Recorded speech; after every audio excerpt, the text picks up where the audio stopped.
बिस्मिल्लाहिर्रहमानिर्रहीम अस्सलाम वालेकुम, welcome to my channel education with Zia. कैसे आप लोग? उम्मीद है सब ठीक ठाक होंगे, खैरियत से होंगे। और फाइनली अल्हम्दुलिल्लाह जो है वो लेक्चर एजुकेशन का रिज़ल्ट जो है वो 2 दिन पहले अनाउंस हो गया है। और बाकी जो सिलेक्टेड लोग हैं उन सबको कॉन्ग्रेचुलेशंस, और जो नहीं हुए उनको बिल्कुल भी जो है वो डिसहार्ट ना हो, क्योंकि नेक्स्ट जो है वो अपकमिंग 170 सीट्स आ रही हैं लेक्चर एजुकेशन फ़ीमेल की। तो आपको मज़ीद टाइम मिला है, आप लोगों ने अपने क्लास देखने हैं कहाँ पे क्या कमी थी। और उसके अलावा एक और चीज़ मैं आपको बताती जाऊँ, लक बहुत मैटर करती है। तो आप लोगों ने बिल्कुल भी डिसअपॉइंट नहीं होना कि आप लोगों में जो है कहीं पे कोई कमी थी या आप लायक नहीं थे इसलिए आपका नहीं हुआ, तो ऐसा नहीं है। तो आप लोगों ने अपने आप को मजबूत करना है, ठीक है, तो ही आप लोग जो आगे बढ़ सकेंगे। एनीवेज़ जैसे आप लोग मेरे थंबनेल पे देखते हो, मेरी सक्सेस जर्नी जो है वो फर्स्ट अटैम्प्ट में मैंने कैसे किया ये सारा। तो जुलाई 2020 में ऐड आया, मैंने प्रिपरेशन स्टार्ट की और बहुत सारी मैंने बुक्स ख़रीदी। मुझे कोई आइडिया नहीं था, क्योंकि बिल्कुल आप कह लें कि ज़ीरो से स्टार्ट करना था और कोई मेरा इतना इंटरेस्ट भी नहीं था। एनीवेज़ पढ़ना शुरू किया और दिसंबर 2020 में टेस्ट भी हो गया और अच्छा टेस्ट हुआ था, क्योंकि वो टेस्ट था भी ईजी। लेकिन कुछ अर्से बाद पता चला वो टेस्ट कैंसिल हो गया।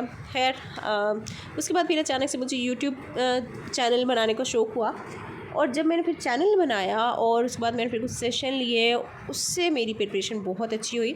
और अगर यहाँ पे मैं आपको गाइड करती चलूँ बुक्स को लेके कि मैंने कौन सी बुक्स पढ़ी, तो बुक्स जो हैं वो वेरी इंपॉर्टेंट जो मैं नाम बताने जा रही हूँ आप नोट डाउन कर लें। क्वालिफाई एमेड बाय परवेज़ इकबाल साहब, सब्जेक्टिव और ऑब्जेक्टिव, ठीक है, रिवाइज्ड एडिशन जो है ये आप ज़रूर हार्ड फॉर्म में ले लें। काइंडली आप जो लोग जो सॉफ्ट में मांगते रहते हैं ना बुक्स, आप इससे थोड़ा अवॉइड करें। आपके पास हार्ड में बुक होगी ना, तो आप लोग उन चीज़ों को अंडरलाइन करना आप लिए ईजी होगा, ठीक है, और चीज़ों को आप खुद से नोट्स बनाने की कोशिश करें, ठीक है।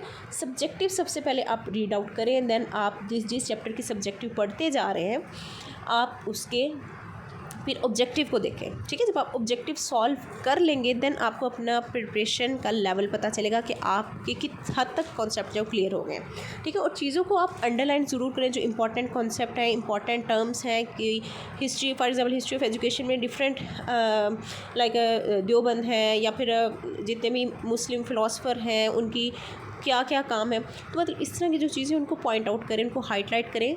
हाईलाइट करने का फ़ायदा ये होता है कि जब आप रिवीजन करते हैं तो आपको जो इंपॉर्टेंट चीज़ें हैं उनको मिस नहीं होती, उनको आप रिवाइज़ करते हैं तो वो हाईलाइट हुई हुई चीज़ें आप ज़्यादा अच्छे से देखते हैं, ठीक है। उसके अलावा सेकेंड जो बुक है मैं रिकमेंड करूँगी वो है क्रक्स ऑफ एजुकेशन। तो crux of education I think सुबह ये अरशद इकबाल साहब की बुक है। इस बुक का ये है कि इसमें तो एक वन सेंटेंस वन लाइन यानी कि जो है वो इसमें ऑब्जेक्टिव दी हुई है, बाकी इसमें ब्रीफ हर चैप्टर की जो है वो सब्जेक्टिव दी गई है। तो इससे ये है कि बंदा बोर भी नहीं होता और इसमें बड़ा मतलब आप कह लो कि अच्छा कंटेंट है इसमें भी, ठीक है। तो ये दो बुक्स जो है मैं आपको टॉप प्रायोरिटी पे रिकमेंड करूँगी, आप इन दोनों को लाजमी हार्ड में ख़रीद लें, ठीक है। और क्वालिफाई एमएड को आप फर्स्ट पे रखें और कॉन्सेप्चुअल स्टडी करें, ठीक है। उसके अलावा मेरे चैनल पे जो है वो आपको काफ़ी अच्छा मटेरियल मिल जाएगा सब्जेक्टिव, मैंने वो एक अलग से प्लेलिस्ट बनाई हुई, आप वहाँ से जाके भी हेल्प ले सकते हैं। तो बहरहाल अगर मैं अपनी बात करूँ तो मैंने सेकंड टाइम जब टेस्ट दिया तो आपको पता है कि टेस्ट सेकंड टाइम जो आया था ये अभी जो हमने दिया है सितंबर में आई थिंक सो हुआ था। तो ये अकॉर्डिंग टू एक्सपीरियंस्ड लोग के इस दफ़ा का टेस्ट जो था वो बाकी जितने भी प्रीवियस टेस्ट हो चुके हैं उन सब से ये टेस्ट टफ़ और टेक्निकल था। और क्योंकि मेरी जो प्रिपरेशन थी वो अल्हम्दुलिल्लाह बहुत अच्छी थी, आप कह सकते हैं कि 90+ मार्क्स की मेरी प्रिपरेशन थी। लेकिन जब टेस्ट देखा, और ये सिर्फ मेरे साथ नहीं हुआ, जितने लोगों की अच्छी प्रिपरेशन थी उन सबके साथ ही ऐसा हुआ कि टेस्ट देख के एक दफ़ा तो दिमाग घूम गया, क्योंकि कोई भी क्वेश्चन जो था वो बिल्कुल भी उन्होंने सीधी तरह नहीं पूछा हुआ था। आप कह सकते हैं कि कोई आप किसी बुक से एज इट इज़ नहीं लिया गया था, या फिर किसी पास पेपर में वो आपको क्वेश्चन नज़र नहीं आएगा। तो बहुत ही एक वो कह लो ना कि एप्लीकेशन लेवल का, जैसे आपने अगर कॉग्निटिव डोमेन पढ़ी है ना उसका थर्ड लेवल है एप्लीकेशन लेवल, तो एप्लीकेशन लेवल का था और थोड़ा टेक्निकल था, ठीक है। तो एक तो टाइम का प्रेशर भी होता है, तो उस टाइम लिमिट में रह के आपने जब 100 क्वेश्चन करने होते हैं ना तो ये बहुत मुश्किल हो जाता है फिर, क्योंकि सारी स्टेम ऐसी थी कि आपको 2-3 दफ़ा क्वेश्चन को पढ़ना पड़ रहा था, देन आप टिक करते थे। और देन एक और मज़े की बात जो इस दफ़ा पीपीएससी ने ऐड की कि नन ऑफ दिस का ऑप्शन हर क्वेश्चन में था, जो कि कंफ्यूज करने के लिए एनफ था। खैर सेकेंड टाइम जो टेस्ट हुआ था, और आई थिंक सो हर किसी को ही श्योर नहीं था कि उसके कितने क्वेश्चन ठीक हो सकते हैं, एक्सपेक्टेड मार्क्स कितने हो सकते हैं। बहरहाल मुझे तो बिल्कुल नहीं था, क्योंकि खैर अब कल डीएमसी अपलोड हुई है तो उसके मुताबिक देखें तो मेरे मार्क्स कोई इतने अच्छे नहीं हैं। वो इसलिए क्योंकि पीपीएससी के एग्ज़ाम में आपने वो गलती नहीं करनी जो मैंने की। आपने एक्स्ट्रा क्वेश्चन जिसमें आपको लगता है कि ये आपको आता ही और आप तुक्के लगाना शुरू कर दें, तुक्के नहीं लगाने, क्योंकि जितने आपके क्वेश्चन ठीक है ना तो फिर वो नेगेटिव मार्किंग जो आप एक्स्ट्रा क्वेश्चंस करोगे तो आपकी नेगेटिव मार्किंग हो जाएगी, ठीक है। और मेरे साथ भी ऐसा ही हुआ, मैंने 86 क्वेश्चंस अटैम्प्ट किए थे और वो नेगेटिव मार्किंग हुई और मेरे बहुत कम मार्क्स टेस्ट में आए हैं, लेकिन फिर भी अल्हम्दुलिल्लाह मेरी सिलेक्शन हो गई है। तो टेस्ट हुआ, उसके बाद इंटरव्यू जो था मेरा, वो मेरे साथ ब्लंडर ऐसा हुआ कि मेरा इंटरव्यू बहुत जल्दी हो गया। 1 नवंबर को मेरा इंटरव्यू था, तकरीबन 1 हफ़्ते का रिज़ल्ट के बाद, टेस्ट का जब रिज़ल्ट आया उसके तकरीबन 1 हफ़्ते बाद जो है वो मेरा इंटरव्यू का नेम आ गया। और उन्हीं दिनों में क्या था, मेरी कुछ डोमेस्टिक मसरूफियात थी, इवन मेरे भाई की शादी थी, लेकिन खैर 1 नवंबर को मैंने इंटरव्यू दिया। ये है कि टेस्ट की प्रिपरेशन करके काफ़ी हद तक जो है वो कॉन्सेप्ट वगैरह क्लियर थे। तो मेरा किसी भी जॉब को लेके ये मेरा पहला टेस्ट और पहला ही इंटरव्यू था। लोगों से मैंने सुना हुआ था कि बहुत मतलब आपकी टांगें काँपती हैं, आप डर जाते हो, ये है वो है। बहरहाल जब आपको कुछ आता हो तो आप कॉन्फिडेंट होते हो, ठीक है।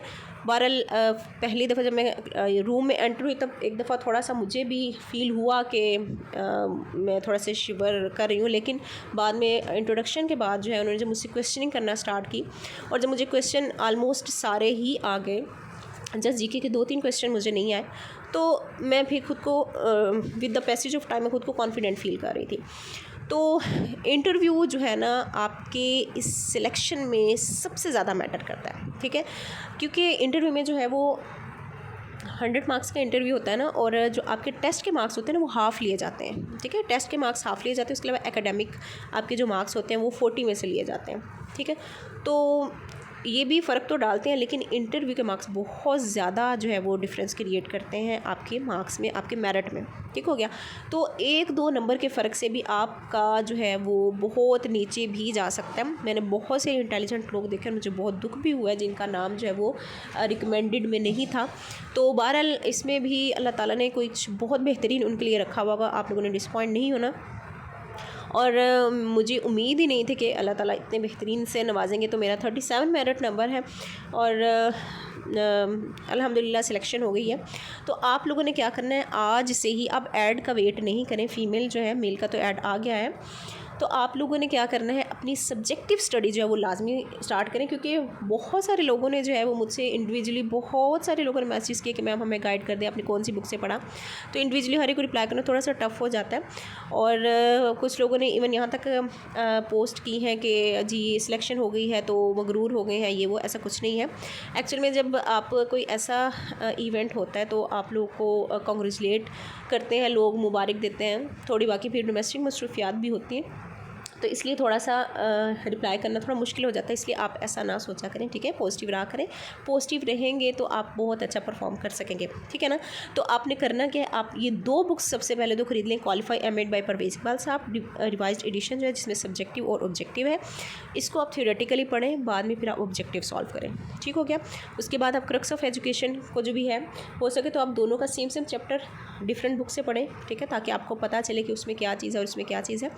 और आप खुद से नोट्स बनाएं, इंपॉर्टेंट पॉइंट्स को आप नोट डाउन करें, ठीक है, अपना एक रजिस्टर बना लें। जब तक आप लिखेंगे नहीं, समझेंगे नहीं चीज़ों को, तो आप कहेंगे ना कि आपको कोई पकी पकाई खीर दे दे या आपको कोई पके पकाए नोट्स दे दे, बने बनाए नोट्स दे दे, शेयर कर दें। आप काइंडली मटेरियल इकट्ठा करने के बजाय ना क्वांटिटी इकट्ठी करने के बजाय आप क्वालिटी पे फोकस करें, ठीक है। अब बहुत सारे लोग जो हैं वो उनके पास बहुत सारे उनके पास नोट्स, पीडीएफ बुक्स उन्होंने जमा की हुई हैं। तो आप पीडीएफ बुक्स, आप 1000 बुक्स भी इकट्ठी कर लेना तो उसका कोई फ़ायदा नहीं। आप एक बुक बहुत अच्छे से पढ़ लें और आप अपना टाइम टेबल सेट करें, ठीक है। अपनी अगर आप वाकई कुछ अचीव करना चाहते हैं ना, तो आप अपने माइंड को भी उतना ही ब्रॉडर करें, ठीक है। दूसरों के लिए पॉजिटिव सोचें। और बाकी मेरा जो ग्रुप एजुकेशन विद जिया, आपका कहीं पे कोई क्वेश्चन है तो आप वहाँ पे पोस्ट कर सकते हैं। तो जैसे ही फ्री हो तो वहाँ पे आपको रिप्लाई मिल जाएगा। ठीक हो गया।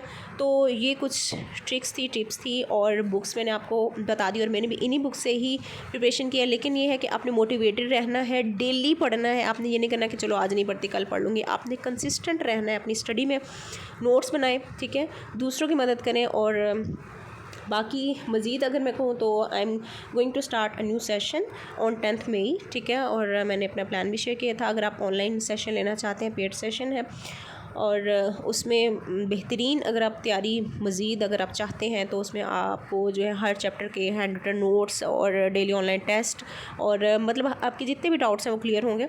तो interested people, I am not forcing you people के आप लोगों में फ़ोर्स नहीं करी, बिल्कुल जस्ट इंटरेस्टेड पीपल जो कि विलिंग है इस सेशन के लिए, वो तो वो मुझे मेरे नंबर पे कांटेक्ट करके अपनी रजिस्ट्रेशन करवा सकते हैं। बाकी जो सेल्फ़ स्टडी करना चाहते हैं वो भी बहुत अच्छा है, आप सेल्फ़ स्टडी करें, ठीक है, चीज़ों को खुद से समझें, कॉन्सेप्ट क्लियर करें। कॉन्सेप्ट क्लियर करना सबसे ज़्यादा ज़रूरी है। एमफिल है, आप पीएचडी एजुकेशन है, डज़ नॉट मैटर, ठीक है। ये वहाँ पैनल को कोई आपका पीएचडी या एमफिल कोई मैटर नहीं करता। और यकीन माने मेरा एमफिल नहीं है, मैं कोई पीएचडी नहीं हूँ। मैंने एमफिल गोल्ड मेडलिस्ट लोगों को रहते हुए देखा है, मेंशन नहीं करूँगी। तो आप एमफिल हैं, आप ये मत सोचें कि हाँ जी एमफिल लोगों का ही होगा, या आपने अगर पंजाब यूनिवर्सिटी से नहीं किया या आपने इलाहाबाद इकबाल से किया तो आपका नहीं होगा। है मेरा पीयू से है और वैसे मेरा थ्रू आउट एजुकेशन नहीं है, मैंने बीयू से जस्ट मास्टर किया था एजुकेशन में। लेकिन यह है कि मैं टॉपर हूँ मैं, ठीक है, पीयू में। और लेकिन ये है कि मैंने मेहनत की और मेहनत जो हमेशा बीट कर जाती है, जीत जाती है, ठीक है। तो मेहनत कभी रायगा नहीं जाती। तो आप लोगों ने भी जो है मेहनत ज़रूर करनी है अगर आपने उस एक सीट को अचीव करना है। आप ये नहीं देखें कितने लोग हैं कंपटीशन में, आप ये देखें आपको जस्ट एक सीट चाहिए, तो आपने उस एक सीट के लिए मेहनत करनी है, ठीक हो गया। तो अभी आज से ही अपनी स्टडी स्टार्ट करें और उस सीट को अचीव कर लें। मेरी ढेर सारी दुआएं आप सबके लिए। जो लोग कामयाब नहीं हुए नेक्स्ट उनकी बारी है इंशाल्लाह। तो बाकी मज़ीद अगर आपको कोई भी गाइडलाइन चाहिए और कोई आपने बात पूछनी है तो आप मेरे कॉन्टैक्ट नंबर पे मैसेज करके पूछ सकते हैं। और बाकी जो लोग ऑनलाइन सेशन लेना चाहते हैं तो वो भी कॉन्टैक्ट कर सकते हैं, ठीक है। वीडियो थोड़ी सी लंबी हो गई है लेकिन ये है कि थोड़ी हर चीज़ को मैंने आपके साथ शेयर करना था तो मैंने कर दिया। बाकी आप लोग को बेस्ट विशेज़ जिनकी सिलेक्शन हो गई। और बाकी आप सबकी दुआओं का भी बहुत शुक्रिया जिन्होंने मेरे लिए ढेर सारी दुआएँ की और अल्लाह ताला ने कामयाबी से हमकिनार किया। Thank you so much. अपना बहुत ज़्यादा ख्याल रखिएगा। अल्लाह हाफिज़।